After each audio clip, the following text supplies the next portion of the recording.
जरा ख्याल कर लिया करो, कभी बजरी का भी ख्याल कर लिया करो, टोलों का भी ख्याल कर लिया करो। और अगर इससे ज्यादा नीचे उतर गए तो सब लोगों को याद में है, सब लोग अपने घर का खाना खाते हैं।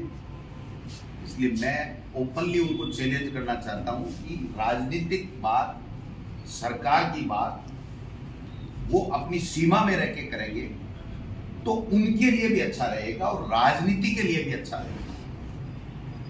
कह रहा हूं कि एमपी बनने के बाद में और सरकार वहां पर एनडीए के होने के बाद में भी अगर एक कोटी कोड़ी राजस्थान को नहीं दिला पा रहे हैं तो खोटे सिक्के से ज्यादा और कोई कीमत उनकी हो नहीं सकती। खोटे सिक्के की कोई कीमत नहीं होती है, कहने को सिक्का होता है लेकिन वो चलता नहीं है, उससे आप कोई भी चीज सामान बाजार से ला नहीं सकते। केंद्रीय मंत्री होने के बावजूद ईआरसीपी का नहीं आना 13 जिलों में बहुत बड़ा मुद्दा है और इन कैंपों के माध्यम से भी हम लोग जाएंगे और जिलों में तमाम में मैं, मुख्यमंत्री जी, रंधावा साहब और हमारे जितने भी वरिष्ठ नेता हैं वो सब जिस प्रकार से हम संभागों में गए हैं, अब हम कल ईद है, मुबारकबाद है अग्रिम, और उसके बाद में हम लोग जिलों में जाएंगे। प्रशासन की मुख्यमंत्री जी बैठकें लेंगे जैसे कानून व्यवस्था और चुस्त दुरुस्त हो और लोगों को किसी तरह की कोई तकलीफ नहीं हो, इस बात की पूरी व्यवस्था करेंगे। और भारतीय जनता पार्टी जो जन आक्रोश या घेराव यात्राएं निकाल रही है, मुझे तो दया भी आती है और इनके इस कार्यक्रम के बारे में हंसी भी आती है। दया तो इसलिए आती है इनके ऊपर कि इतनी बड़ी विश्व की सबसे बड़ी अपने आप को पार्टी कहने वाले लोग न तो एकजुट हैं, न लोग इनके इस कार्यक्रमों में आ रहे हैं। और पुलिस से, मैं कैमरे के ऊपर कह रहा हूं, प्रेस से, पुलिस से राजेंद्र राठौड़ जी और सीपी जोशी जी ये कहते हैं कि हमारी इज्जत बचा लो, थोड़ी बहुत पानी वानी चला दो जिससे हमारी इज्जत बच जाए। तो इससे बड़ी शर्म की कोई बात नहीं हो सकती। पूरी तरीके से फैल है ये लोग बात, ओछी व्यक्तिगत टिप्पणियां करते हैं। जैसे मोदी जी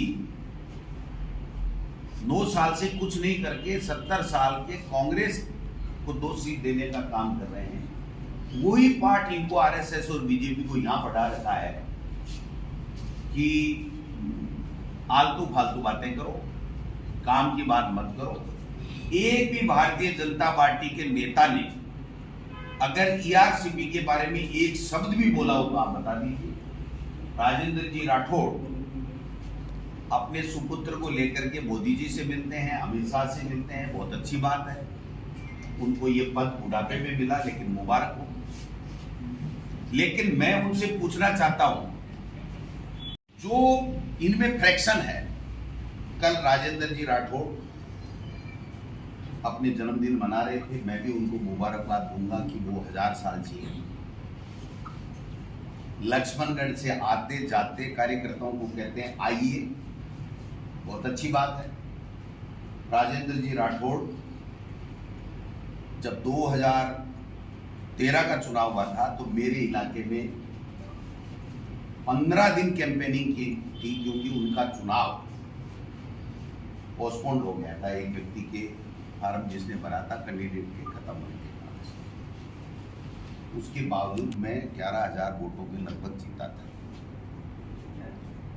आज तो वो नेता प्रतिपक्ष हैं, अगर उनको लगता है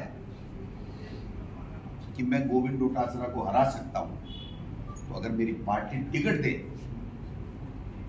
तो उनको आना चाहिए और अपनी पुरजोर कोशिश करनी चाहिए।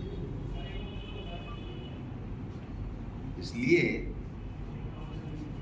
कल भी गए हैं, फालतू की बकवास करके आए हैं, उनके पास मुद्दे नहीं हैं। इसलिए जो मुद्दे नहीं है प्रदेश के लोगों के लिए, उन मुद्दों को उठाने का, मुद्दा बनाने की चेष्टा करें। उनको गवर्नेंस के बारे में बात करनी चाहिए, उनको योजनाओं के बारे में बात करनी चाहिए, उनको बजट के बारे में बात करनी चाहिए। उनको कांग्रेस पार्टी जो शासन दे रही है उसमें कोई कमी खामी निकल रही है तो वो बात करनी चाहिए। उनको अपनी जो नेता प्रतिपक्ष की हैसियत है उसके मुताबिक बात करेंगे तो मैं समझता हूं कि प्रदेश के लोगों को समझ में आएगा कि हम प्रतिपक्ष की भूमिका में इनसे क्या अपेक्षा करते थे, ये क्या करते हैं।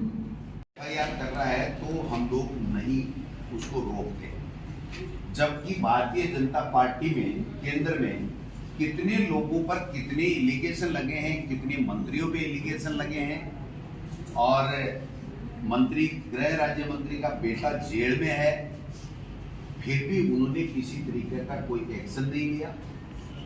गजेंद्र सिंह जी के खिलाफ भी एसओजी ने अपना बयान दिया है कि साहब ये आरोप प्रमाणित है जैसा एसओजी ने किया है।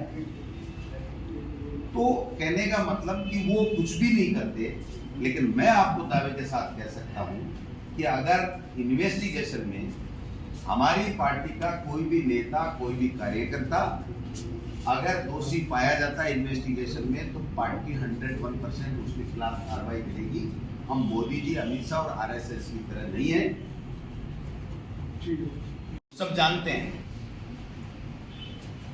वो सब जानते हैं। गजेंद्र सिंह जी केवल पानी पिलाते रहेंगे क्या? राजस्थान में राजनीति नहीं करनी क्या उनको, जो इनको मुख्यमंत्री बनने देंगे? और वसुंधरा जी वो गए नहीं, उससे 4 घंटे बाद में हमारे उसी रूट पे चली गई।